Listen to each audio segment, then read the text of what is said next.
അൽഹംദുലില്ലാ വസ്സലാത്തു വസ്സലാമു അലാ റസൂലിഹിൽ കരീം വ അലാ ആലിഹി വസ്വഹ്ബിഹി അജ്മഈൻ റബ്ബി ഇശ്റഹ് ലി സ്വദ്രി വയസ്സിർ ലി അംരി വഹ്ലുൽ ഉഖ്ദത മിൻ ലിസാനി യഫ്ഖഹു ഖൗലി. അസ്സലാമു അലൈക്കും വറഹ്മത്തുള്ളാഹി വബറകാതുഹു. നമ്മൾ നബി ചരിത്രത്തിൻ്റെ 10-ാമത്തെ അധ്യായം യസ്രിബ് കാലഘട്ടത്തിൻ്റെ ആരംഭം എന്നുള്ള അധ്യായത്തിൻ്റെ 4-ാമത്തെ മൊഡ്യൂളിലാണ്.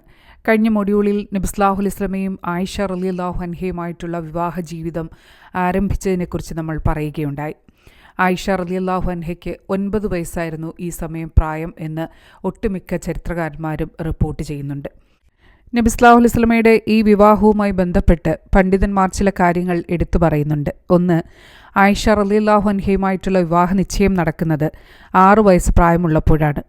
നബി സല്ലല്ലാഹു അലൈഹി വസല്ലമ സ്വന്തം ഇഷ്ടപ്രകാരം നടത്തുന്ന ഒരു വിവാഹമായിരുന്നില്ല അത്. അല്ലാഹു സുബ്ഹാനഹു വ തആലയുടെ നിർദ്ദേശപ്രകാരമാണ് ഈ വിവാഹം നടക്കുന്നത്. ജിബ്രീൽ അലൈഹിസ്സലാം നബി സല്ലല്ലാഹു അലൈഹി വസല്ലമയുടെ ഇഹലോകത്തിലും പരലോകത്തിലും പെട്ട പത്നി എന്ന നിലയിൽ ആയിഷ റളിയല്ലാഹു അൻഹയെ കാണിച്ചു കൊടുക്കുകയും അതിനെ തുടർന്നാണ് ഈ വിവാഹാലോചന നടക്കുകയും ചെയ്യുന്നത്. അബൂബക്കർ റളിയല്ലാഹു അൻഹുവിനോട് ഈ വിവാഹത്തെക്കുറിച്ച് ആലോചന നടത്തിയപ്പോൾ അദ്ദേഹം പറഞ്ഞ ഒരു വിഷമം, ജുബൈർ ബിൻ മുത്ഇം എന്ന് പറയുന്ന വ്യക്തിയുടെ മകനുമായിട്ട് ആയിഷ റളിയല്ലാഹു അൻഹയുടെ വിവാഹാലോചന നടക്കുന്ന ഒരു സമയമായിരുന്നു അത്. എന്നാൽ ആ വ്യക്തിയുടെ ഭാര്യയ്ക്ക് ഈ വിവാഹത്തിന് താല്പര്യമുണ്ടായിരുന്നില്ല. കാരണം മുസ്ലിം കുടുംബത്തിൽപ്പെട്ട പെൺകുട്ടിയെ വിവാഹം ചെയ്തു കഴിഞ്ഞാൽ മകനും മുസ്ലിം ആകുമോ എന്ന് വിചാരിച്ച് അവർ ഇതിൽ താല്പര്യം പ്രകടിപ്പിച്ചിരുന്നില്ല. ചുരുക്കി പറഞ്ഞാൽ 6 വയസ്സുള്ള ഒരു പെൺകുട്ടിക്ക് വിവാഹാലോചന നടക്കുക എന്നുള്ളത് ആ കാലത്ത് സർവ്വസാധാരണമായ ഒരു കാര്യമായിരുന്നു എന്നുള്ളത് ഈ ഒരു സംഭവത്തിൽ നിന്നും നമുക്ക് മനസ്സിലാകുന്നുണ്ട്.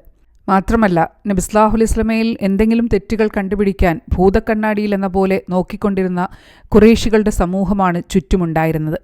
അന്ന് ആ കാലഘട്ടത്തിൽ ഇതൊരു വിഷയമായിരുന്നു എങ്കിൽ അവരത് ഏറ്റവും വലിയ വിമർശനമായി എടുത്തുയർത്തുമായിരുന്നു. എന്നാൽ ചരിത്ര പുസ്തകത്തിൽ എവിടെയും ഈ വിഷയം സംബന്ധമായി ഒരു വിമർശനം ഉയർന്നു വന്നു എന്ന് നമുക്ക് കാണാൻ സാധിക്കുന്നില്ല. ഈ വിമർശനങ്ങൾ ഉന്നയിക്കുന്ന പാശ്ചാത്യ രാജ്യങ്ങളിൽ തന്നെ നിയമം പരിശോധിച്ചു കഴിഞ്ഞാൽ 1886 ഏറ്റവും കുറഞ്ഞ വിവാഹപ്രായം 6 വയസ്സായിരുന്നു. 6 വയസ്സുള്ള പെൺകുട്ടികളെ വിവാഹം കഴിപ്പിക്കാനുള്ള നിയമം നിലവിലുണ്ടായിരുന്നു. പിന്നീടത് 10 വയസ്സായി ഉയർത്തി ഇപ്പോൾ അത് 18 വയസ്സാണ്. എന്നാൽ ഇപ്പോഴും മാതാപിതാക്കളുടെ സമ്മതത്തോടുകൂടി അതിലും ചെറിയ പ്രായത്തിൽ പെൺകുട്ടികളെ വിവാഹം കഴിപ്പിക്കാനുള്ള നിയമം പലയിടത്തും നിലവിലുണ്ട്. ആയിഷ റളിയല്ലാഹു അൻഹയും നബി സല്ലല്ലാഹു അലൈഹി വസല്ലമയും 10 വർഷത്തെ ദാമ്പത്യം നയിക്കുകയുണ്ടായി. വളരെ സന്തോഷപൂർണമായ സമാധാനപൂർണമായ ഒരു ദാമ്പത്യ ജീവിതമായിരുന്നു അവരുടേത്. ആയിഷ റളിയല്ലാഹു അൻഹ ബുദ്ധിമതിയായ ഒരു പെൺകുട്ടിയായിരുന്നു. ഈ ഒരു വിവാഹത്തിലൂടെ നബി സല്ലല്ലാഹു അലൈഹി വസല്ലമയുമായി അടുത്തിടപഴകി ജീവിക്കാനും അതിലൂടെ ധാരാളം ഹദീസുകൾ റിപ്പോർട്ട് ചെയ്യാനും ആയിഷ റളിയല്ലാഹു അൻഹയ്ക്ക് സാധിച്ചിട്ടുണ്ട്. 2210ഓളം ഹദീസുകൾ ആയിഷ റളിയല്ലാഹു അൻഹ രേഖപ്പെടുത്തിയതായി ചരിത്രം റിപ്പോർട്ട് ചെയ്യുന്നു. സ്ത്രീകളുമായി ബന്ധപ്പെട്ട വിഷയങ്ങളും ദാമ്പത്യ ജീവിതവുമായി ബന്ധപ്പെട്ട വിഷയങ്ങളുമൊക്കെ ഇതിൽപ്പെടുന്നു. അതുപോലെ ആയിഷ റളിയല്ലാഹു അൻഹ നല്ലൊരു പ്രാസംഗികയായിരുന്നു. മതപരമായ വിഷയങ്ങൾ കൂടാതെ ചരിത്രം, വൈദ്യം, സാഹിത്യം തുടങ്ങിയ വിഷയങ്ങളിലും ആയിഷ റളിയല്ലാഹു അൻഹയ്ക്ക് നല്ല അവഗാഹമുണ്ടായിരുന്നു. മദീനയിലെ ഈ ഒരു കാലഘട്ടം, അതായത് ഹിജ്റയുടെ 1-ാം വർഷമാണ് ബാങ്ക് വിളി നിലവിൽ വരുന്നത്. നമസ്കാരത്തിൻ്റെ സമയമായാൽ ആരും വിളിക്കാതെ തന്നെ എല്ലാവരും പള്ളിയിൽ ഒത്തുകൂടുന്ന ഒരു രീതിയായിരുന്നു നിലവിലുണ്ടായിരുന്നത്. ക്രിസ്തുമത വിശ്വാസികളെപ്പോലെ മണിമുഴക്കുകയോ ജൂതമതവിശ്വാസികളെപ്പോലെ കാഹളമൂതുകയോ വേണമെന്ന ഒരു നിർദ്ദേശം ഉയർന്നു വരികയുണ്ടായി. എന്നാൽ നബി സല്ലല്ലാഹു അലൈഹി വസല്ലമയ്ക്ക് അതിൽ താല്പര്യമുണ്ടായിരുന്നില്ല. ഈ ഒരു സമയത്താണ് അബ്ദുല്ലാഹിബ്ന് സെയ്ദ് ബിൻ സഅലബ റളിയല്ലാഹു അൻഹു ഒരു സ്വപ്നം കണ്ടതായി നബി സല്ലല്ലാഹു അലൈഹി വസല്ലമയെ അറിയിക്കുന്നത്. ആ സ്വപ്നത്തിൽ ഒരു വ്യക്തി ബാങ്കിൻ്റെ വചനങ്ങൾ പറഞ്ഞു കൊടുത്തതായി അദ്ദേഹം പറയുകയാണ്. നബി സല്ലല്ലാഹു അലൈഹി വസല്ലമയുടെ നിർദ്ദേശപ്രകാരം അദ്ദേഹം ആ വാക്യങ്ങൾ ബിലാൽ റളിയല്ലാഹു അൻഹുവിന് പറഞ്ഞു കൊടുക്കുകയും ബിലാൽ റളിയല്ലാഹു അൻഹു അത് ഉറക്കെ വിളിച്ചു പറയുകയും ചെയ്യുകയാണ്. നജ്ജാർ വംശജയായ ഒരു സ്ത്രീക്ക് പള്ളിയോട് തൊട്ടുചേർന്ന് ഒരു വീടുണ്ടായിരുന്നു. പള്ളിയേക്കാൾ പൊക്കത്തിലുള്ള ഒരു വീടായിരുന്നു അത്. അതിൻ്റെ മുകളിലത്തെ നിലയിൽ നിന്നുകൊണ്ടായിരുന്നു ബിലാൽ റളിയല്ലാഹു അൻഹു ബാങ്ക് വിളിച്ചിരുന്നത്. അന്ന് വരെ പരിചയമില്ലാതിരുന്ന വശ്യമധുരമായ ബാങ്കിൻ്റെ അലയൊലികൾ അന്നു മുതൽ മദീനയിൽ അലയടിക്കാൻ ആരംഭിച്ചു. അന്ന് തൊട്ടിന്നോളം അത് ഉയർന്നു കേൾക്കുന്നു. അവിടെ മാത്രമല്ല, ലോകത്തിൻ്റെ ഏതൊക്കെ ഭാഗത്ത് മുസ്ലിങ്ങളുണ്ടോ അവിടെയെല്ലാം 5 നേരവും ഈ ബാങ്കിൻ്റെ അലയൊലികൾ ഉയരുന്നു. അല്ലാഹു അക്ബർ, അല്ലാഹു ആകുന്നു ഏറ്റവും മഹാൻ. അഷ്ഹദു അല്ലാ ഇലാഹ ഇല്ലല്ലാഹ് അല്ലാഹു അല്ലാതെ ഇബാദത്തിന് അർഹനായി മറ്റാരുമില്ലെന്ന് ഞാൻ സാക്ഷ്യം വഹിക്കുന്നു. അഷ്ഹദു അന്ന മുഹമ്മദ് റസൂലുള്ളാഹ്, മുഹമ്മദ് അള്ളാഹുവിൻ്റെ ദൂതനാണെന്നും ഞാൻ സാക്ഷ്യം വഹിക്കുന്നു. ഹയ്യ അല സ്വലാഹ്, നമസ്കാരത്തിന് വരിക. ഹയ്യ അൽ ഫലാഹ്, വിജയത്തിലേക്ക് വരിക. അല്ലാഹു അക്ബർ, അള്ളാഹു ഏറ്റവും മഹാൻ. ലാ ഇലാഹ ഇല്ലല്ലാഹ്, അള്ളാഹു അല്ലാതെ മറ്റൊരിലാഹില്ല. അങ്ങനെ യസ്രിബിൽ മുസ്ലിങ്ങൾ നിർഭയരായി തീരുകയാണ്. യസ്രിബ് പ്രവാചകൻ്റെ നഗരമായി മാറുകയാണ്. മദീനത്തുൻ നബവി, പ്രവാചകൻ്റെ പട്ടണം. അത് ലോപിച്ചിട്ടാണ് മദീന എന്നുള്ള പേര് നിലവിൽ വന്നത്.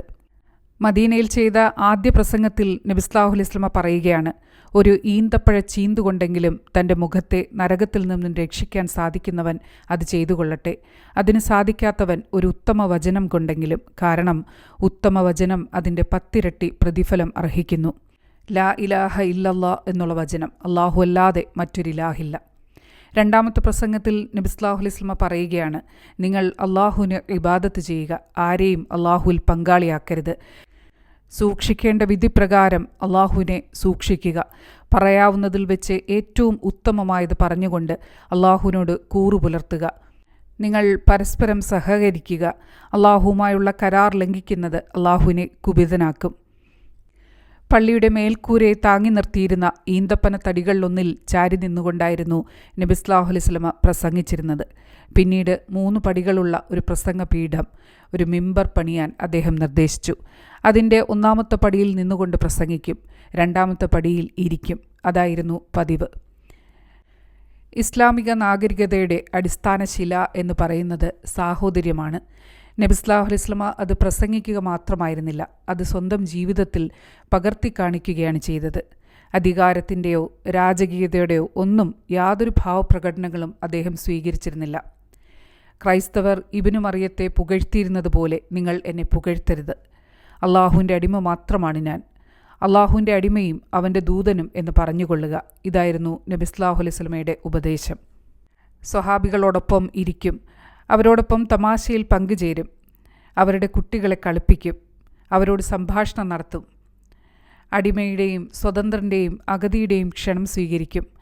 മദീനയുടെ അങ്ങേയറ്റത്ത് പോലും ചെന്ന് രോഗിയെ സന്ദർശിക്കാറുണ്ടായിരുന്നു നബി സല്ലല്ലാഹു അലൈഹി വസല്ലമ.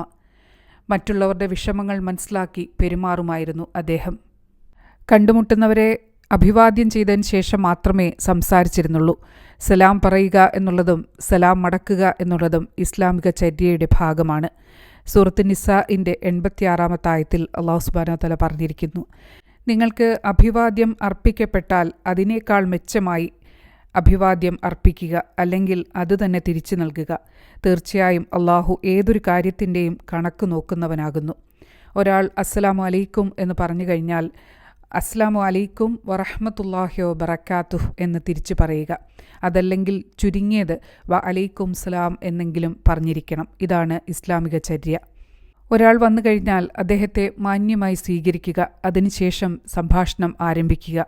ഇതായിരുന്നു നബി സല്ലല്ലാഹു അലൈഹി വസല്ലമയുടെ രീതി. വഹി വരികയോ ഉപദേശിക്കുകയോ അല്ലെങ്കിൽ പ്രസംഗിക്കുകയോ ചെയ്യുന്ന സന്ദർഭങ്ങളിൽ ഒഴിച്ച് ബാക്കി എല്ലാ സമയത്തും അദ്ദേഹത്തിൻ്റെ മുഖത്ത് ഒരു പുഞ്ചിരി ഉണ്ടാകുമായിരുന്നു. വീട്ടിലാകട്ടെ അദ്ദേഹം തുല്യ പദവിയിലായിരുന്നു. വസ്ത്രങ്ങൾ സ്വയം തന്നെ അലക്കുമായിരുന്നു, വസ്ത്രങ്ങൾ തുന്നുമായിരുന്നു, പാൽ കറക്കുമായിരുന്നു, ചെരുപ്പ് നന്നാക്കുമായിരുന്നു, സ്വയം കാര്യങ്ങൾ സ്വന്തമായിട്ട് ചെയ്യുമായിരുന്നു. ഒട്ടകത്തെ തീറ്റുകയും ഭൃത്യനോടൊപ്പം ഭക്ഷിക്കുകയും ചെയ്യുമായിരുന്നു. ദുർബലരുടെയും അവശരുടെയും അഗതികളുടെയും ആവശ്യങ്ങൾ നിറവേറ്റുമായിരുന്നു. അന്യരുടെ തിടുക്കത്തിന് സ്വന്തത്തെക്കാട്ടിലും സ്വന്തം കുടുംബത്തെക്കാട്ടിലും അദ്ദേഹം പ്രാധാന്യം നൽകിയിരുന്നു. അതുകൊണ്ട് തന്നെ നാളത്തേക്ക് വേണ്ടി അദ്ദേഹം ഒന്നും സമ്പാദിച്ചു വെച്ചിരുന്നില്ല.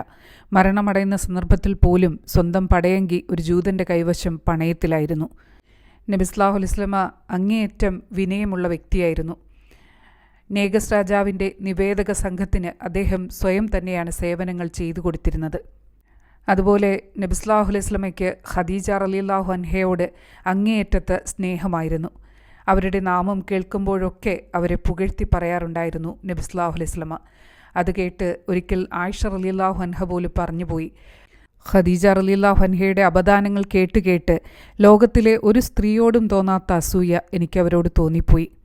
ഖദീജ റളിയല്ലാഹു അൻഹയുടെ കൂട്ടുകാരികൾക്ക് നബി സല്ലല്ലാഹു അലൈഹി വസല്ലമ സമ്മാനങ്ങൾ കൊടുത്തയക്കാറുണ്ടായിരുന്നു. ആത്മാർത്ഥമായ കൂറ് വിശ്വാസത്തിൻ്റെ ഭാഗമാണ് എന്ന് അദ്ദേഹം പഠിപ്പിച്ചിട്ടുണ്ട്.